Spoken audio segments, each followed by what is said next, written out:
20 years is a long time. By now, we should have had the coalfields back on the feet where they ought to be. They are not.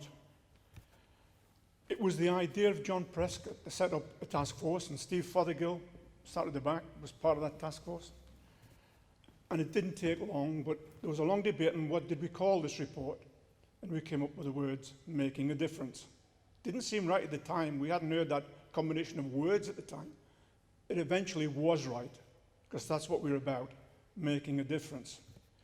It's been proved harder in the last 10 years than it was in the first 10 years, because the first 10 years we made great leaps. We had large grants, we were refurbishing buildings, building community centres.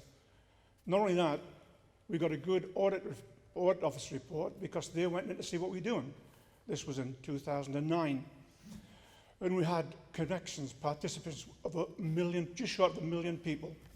We had 42,000 volunteers, and that impressed the Audit Commission, 42,000 volunteers.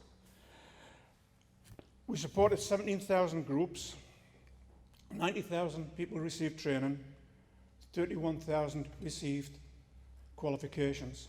And that's just part of the list. That was 5 levels of the list. There was 13, of which we achieved it all. We were told by the National Audit Office, don't worry, whatever happens in the next election, the money's solid, because we had achieved things. Well, it didn't happen the way they wanted, didn't happen the way we wanted, but at least people had to give us the money. But it was curtailed, and you nod, you're right, they did give us it, but it wasn't what we wanted, and it was curtailed, and it had a question with it. That we could work, providing we become sustainable. We couldn't use the large grant system, which was like cutting our arms off, because the areas out there that needed refurbishing, needed new buildings to work in, needed support, needed the large grants. And we were disappointed, but we set to, and Gary will talk to you later in the meeting about how we've done that and how we move forward. But we did have to change. Like in all that time, for instance, when we worked with 2 organisations that were in the private sector, John Marron, who sat there with community shops, and thanks John, and of all people, Ladbrokes, who people criticised them, but they were very good with the trust, and they were very coalfields orientated. It's difficult to understand how National Audit Office came up with such a good report until they told us their people that had been out seeing the community's work came back, and their word, not mine, were enthused by what they'd seen. And it was the talk of the audit officers and the commissions, audit commission as well, office of the work that was taking place by the people themselves in the coalfields. Now, John Prescott set this up, and he said straight away, trust the people. They will do it. They're up for it, and they were.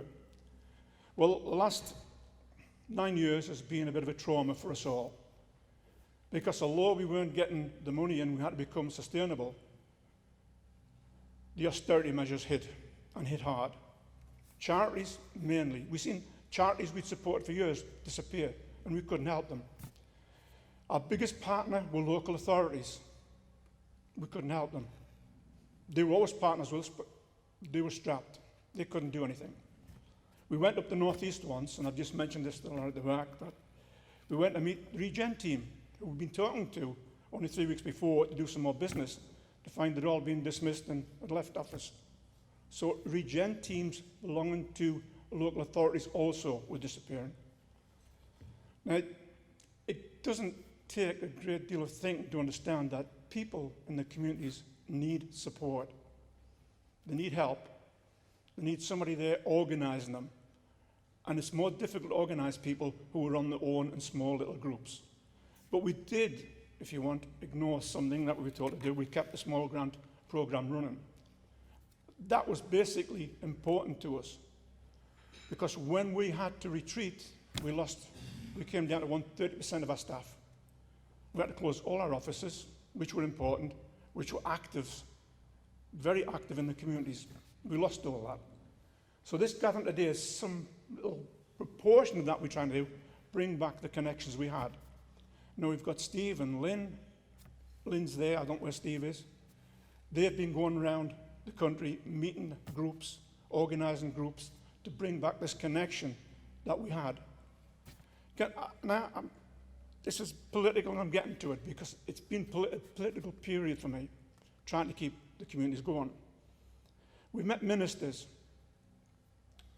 We've had nothing. They were very apologetic, very much appraisal of the work we'd done, but there was no money. The last person we met was Greg Clark, not so many weeks before he left. We had the towns programme going, and he said, well, this is all right, but how do I choose which communities, which towns? I said, it's the levels of deprivation you've got to look at and use that. Well, it didn't really happen. There was a lot of politics inside that decision, and it wasn't what Greg Clark said would happen. Austerity. Well, I've heard who people say caused it. So I did some work myself on it. Went back to the beginning, seen how it wasn't correct, checked where it started, and started in the American banks. 2 British banks got dragged into it. They put their noses in the snouts, and that caused us a problem. But when I went back to ask Gordon Brown, his agent, when I went back to ask the previous leader of the Labour Party, when I went back to ask people in the Shadow Cabinet, they just said, well, they hadn't argued it. It was just left wide open. So when the Chancellor gave a statement to the media in the last weeks before the election, talking about the proposed budget which would be paid, he said we had to do this because Labour crashed the economy. Now, that had been off the scene for 18 months since the Prime Minister, was challenged with it in Parliament, but it's back on the scene again. Now, I'll make it clear. It's all there for you to read about. The American banks crashed the economy. It was subprime mortgages, fraudulently used and inflated in price for the banks to make more money. They made massive bonuses. Massive bonuses. One made £112 million or something. But the worst bank of it all that led the scene was the biggest trader in them was Deutsche Bank. Deutsche Bank led it. When the wall was crumbling down, people started leaving the banks. And one person jumped from Deutsche and went into Parliament. The person who went into Parliament was in, if you want, within the Treasury within a matter of months. And he chaired Treasury committees for a 3-year period. That person stood on television just a few weeks ago and said, Labour crashed the economy. So we know who did it, we know who was there, we know the people. What will be done about it? Very, very little, because President Trump announced a waiver from prosecution for those bankers. So they're quite safe, but we could have understood that. Well, that's my little bit of politics for today, because it upsets me when I see what we've got out there, what we're trying to do, and we're not getting the support we ought to from this government. I don't apologise for the politics, because austerity is about politics. The community is about politics now. But can I just say this? We have, to our right, our trustees. Will you put your hand up, Dawn, Trudy, Sylvia, Bob? I do that for reasons, because usually in the recess, people will come asking me for money. Now, if you want money, you go to those 4 people sat in that corner.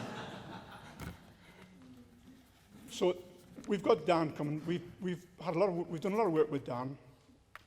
He's a local MP and a future mayor. Can't say anything now. We've done television programmes together.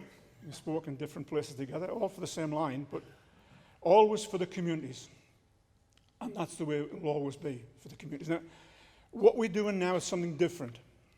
We talked about austerity, we talked about what we do, and we learned early on that the jobs are not coming to us. So we had to form a policy whereby we brought jobs in. So we've been building for some while modern workplaces. And you'll get an example of that from Gary. We've also got a 10-year policy we go forward with. All parties but one have supported it. And we've talked to them all. We've had them in meetings. All parties but one have supported the 10-year plan. And I don't apologise for the politics, because when you've been taking knocks like we've been taking for the last 20 years, I can't not speak about politics. But I do think that getting people together like this so they understand what is going on is important. And I do think if we do manage to create more funding, then there'll be more events like this, not just here, but in the communities where they ought to be. So thank you, ladies and gentlemen. Thank you.